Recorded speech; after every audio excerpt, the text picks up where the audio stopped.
In the quiet heart of a forest, where mist drifts like a dream and a stream murmurs secrets to the stones, a wise Arahan sat in meditation. His stillness was as profound as the ancient tree he sat beneath, his presence a beacon of peace.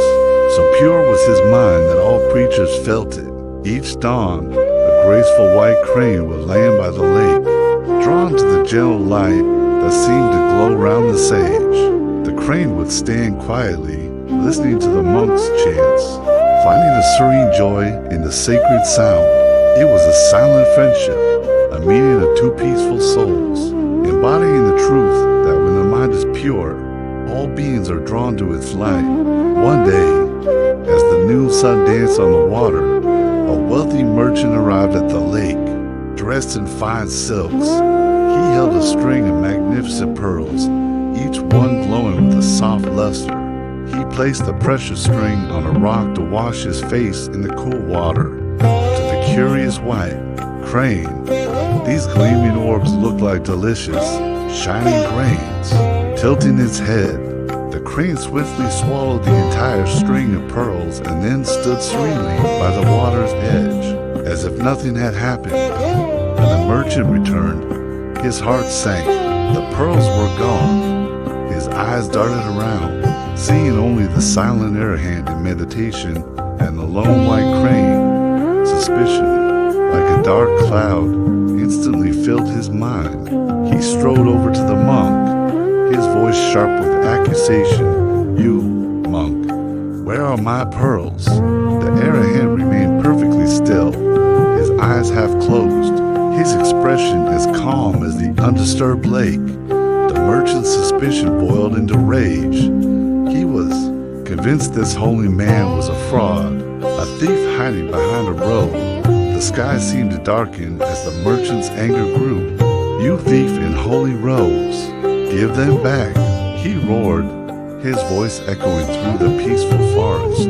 But the sage remained silent. This silence was not a guilt, but a profound peace, a state the merchant could not comprehend. Blinded by fury, he grabbed a fallen branch and began to beat the Arahan, striking his shoulders and back. The monk did not resist, nor did he cry out in pain. He simply looked at the merchant with eyes full of compassion, a look that seemed to see past the anger to the suffering within. A passerby, horrified, cried out, "Stop! This is a holy monk, how can you do such a thing?" But the merchant, consumed by his rage, shouted back, "If he's truly a saint, why doesn't he say a word?" Finally, the Arahan spoke, his voice soft yet clear, carrying over the rising wind. "Wealth belongs to the body, not the soul. When it is lost, let it go, just as the wind takes the leaves. Keep your heart still, and your true merit will remain." But these words of wisdom were lost on the merchant. He thought the monk was mocking him, adding insult to injury. Seething with unresolved anger, he stormed away, leaving the wounded sage in the growing dimness. Days passed. The forest returned to its tranquil state, but a tragedy was unfolding by the lake. The white crane, which had swallowed the pearls, lay weak and in pain. The indigestible gems had caused its slow and agonizing death. By a strange twist of fate, the merchant returned to that very spot to rest. He saw the lifeless body of the crane and, driven by a flicker of curiosity, cut it open. There, inside the bird, gleaming brightly, was his lost string of pearls. He froze. The pearls dropped from his trembling hands. A tidal wave of memory crashed over him, the sound of the stick striking flesh, the sight of the monk's serene, compassionate face, the blood he had drawn. The terrible truth crushed him. He had accused and brutalized an innocent, enlightened being, overwhelmed by guilt and remorse. He fell to his knees, tears streaming down his face. He scrambled through the forest until he found the Arahan, still in meditation. Collapsing at his feet, he wept, "Venerable sir, I was blinded by ignorance and anger. I wronged you. I struck you, please. Please forgive me.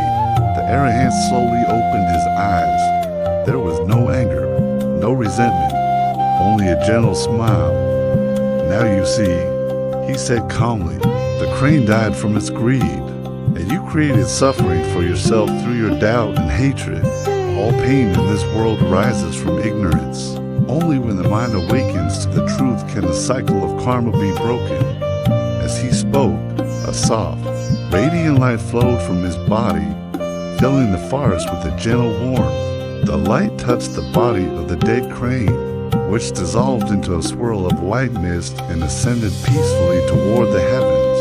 The merchant, witnessing this miracle, bowed his head to the ground, his tears now of profound understanding and repentance. From this day forward, he vowed, I will dedicate my life to doing good, refraining from evil, and keeping my mind bright and clear. The Arahant simply smiled and returned to his meditation. A soft breeze stirred the leaves, and the only sound was the distant chime of a bell, an echo of a soul's awakening. This story teaches us a timeless lesson about the three poisons that bind us to suffering: greed, anger, and delusion. Like the crane, the greedy mistake fleeting, shiny things for true nourishment and end up destroying themselves.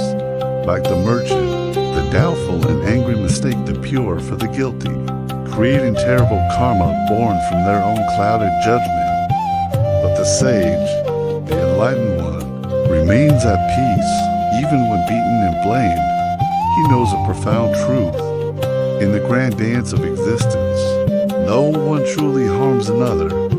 It is only our own karma, our own actions and intentions, following us as faithfully as our own shadow. The wise need no defense, for truth eventually shines by itself.